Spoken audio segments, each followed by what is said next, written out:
front-wheel drive cars have come a long way, and although the absolute majority are transversely mounted, mostly 4-cylinder powered boring automobiles, there are many which stand out of the crowd.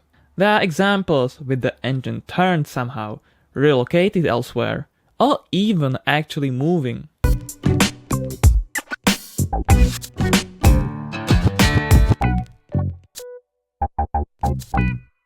Nissan GTR LM Nismo.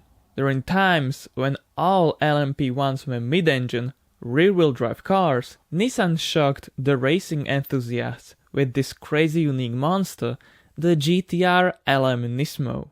Its engine was mounted directly above the front axle, paired to a 5-speed gearbox and a CARE system which could have added additional 700 plus horsepower to the wheels, making it an all-wheel drive if necessary. Its front wheels were wider than rears, and although it only raced one season, it did sound incredibly well.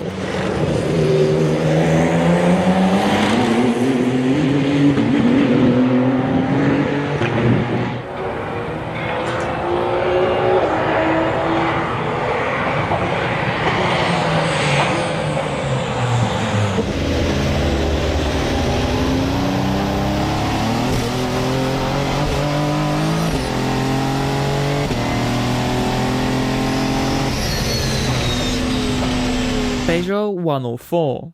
This engine, the PSA X series, was launched in early 1970s in the Peugeot 104, and although it was as usually transversely mounted, it was slanted a lot by 72 degrees backwards. This concept meant that the exhaust header was mounted from underneath, while the carburetors were actually on the top of the engine, like in the 104 ZS, with a 1.4-liter twin Solex fueled engine. This 1400cc was actually the largest unit, and it ranged from 60 horsepower up to 150 in the Citroen Visa Chrono.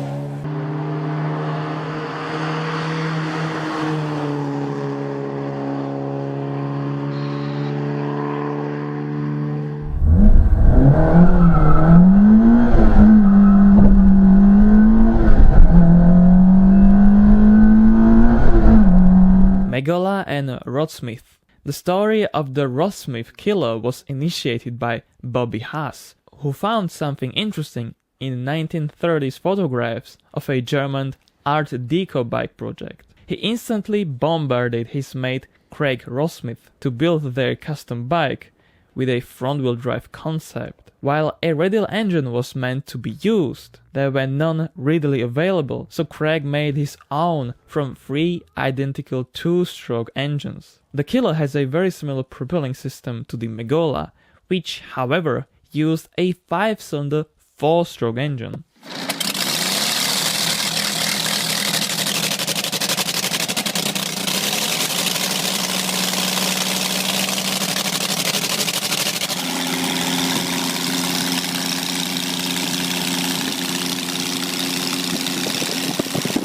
Volkswagen Gol, Citroen 2CV and Honda N360. There are many air-cooled engines out there, but not as many were actually installed in a front-wheel drive layout. There are a few, like a Volkswagen Gol, not the Golf, using Beetle's air-cooled Flat 4, Citroen 2CV with a twin-cylinder boxer, or some of the first Honda automobiles, for instance the Honda N360 inline twin. Citroen's and Honda's twin cylinders were both later upgraded from under to over 400cc, peaking with a 600cc engine displacement, with the N60 actually revving up to 9000 rpm.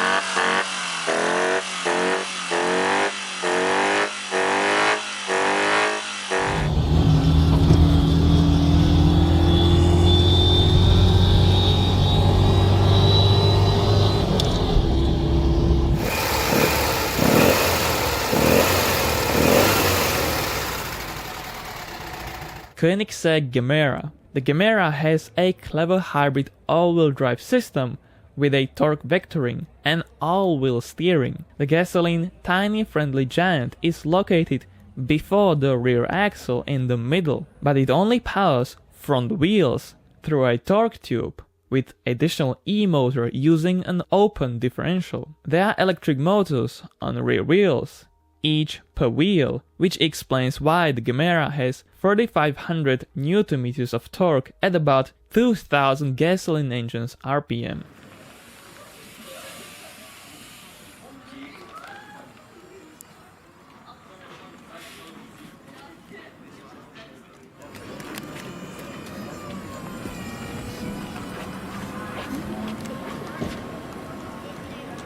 Citroen traction Avant. Front-wheel drive was something really on rise from the 1930s. The Citroen traction Avant was amongst them, and it was also amongst the first adopters of a unibody structure design that had no need for a base frame underneath. The strange thing about the traction Avant, translated as front-wheel drive from French, was that the engine, a straight 4 or 6, was mounted behind the transmission with a cooling fan above the box. The same layout can be found in Saab 99, 900 or Renault 4.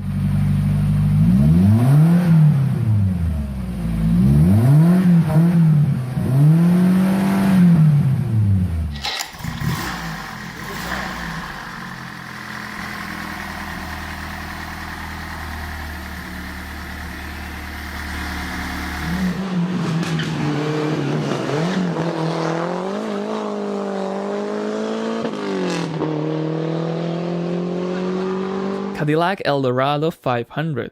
I know that you are all familiar with the 500 cubic inch 8.2 liter V8 that Cadillac once offered in the Eldorado, but the truth is that it was not a rear-wheel drive layout. As the new generation of the Eldorado came along in 1967, it adopted Oldsmobile Tornado's front-wheel drive using double visual suspension with a 429, 472 and a 500 cubic inch engines, 7 liter, 7.7 and 8.2 liter, the largest one since 1970, and also the largest engine in a front-wheel drive car. The motor would become exclusive for the Eldorado until 1975, with about 190 to 245 horsepower in net rating.